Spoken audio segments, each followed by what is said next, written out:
Bhavnagar Vartej police સ્ટેશનમાં 4 વર્ષની માસૂમ બાળકી સાથે દુષ્કર્મની ઘટના બની હોવાની ફરિયાદ નોંધાઈ હતી, જેથી પોલીસે ગણતરીના કલાકોમાં આરોપીને ઝડપી લીધો હતો। બનેલા બનાવને પગલે ઝડપાયેલા આરોપીને પોલીસ દ્વારા કોર્ટમાં રજૂ કરાયો છે, જેમાં કોર્ટ દ્વારા 30 તારીખ સુધીના રિમાન્ડ મંજૂર કર્યા છે। રિમાન્ડ દરમિયાન અન્ય કોઈ બનાવને અંજામ આપેલો છે કે કેમ તે દિશામાં પૂછતાછ પોલીસ કરે તેવી સંભાવનાઓ છે।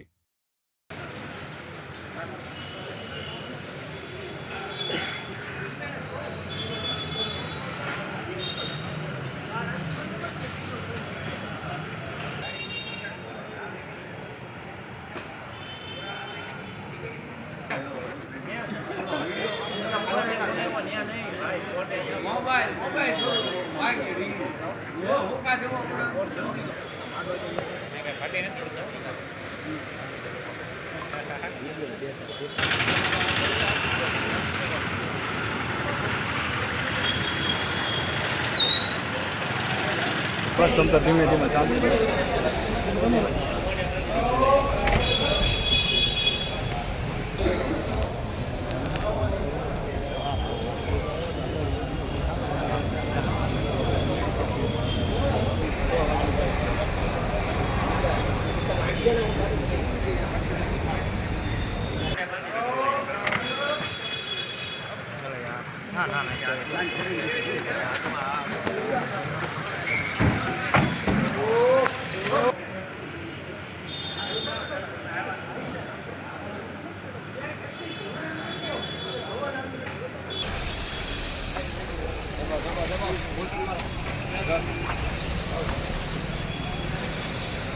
Himanshu Joshi, vice president Bhavnagar bar association. आज भावनगरनो जे बनाव गई काले आपने ध्यान में आव्यो अने आरोपीने पोलीसे अटक कर्या छे नाना बाळक पर अत्याचारनो एने रजू कर्या त्यारे ज वकीलों में एक असंतोष अमरा भाईओं में अने सीनियर अने जूनियर मित्रों में थयो छे।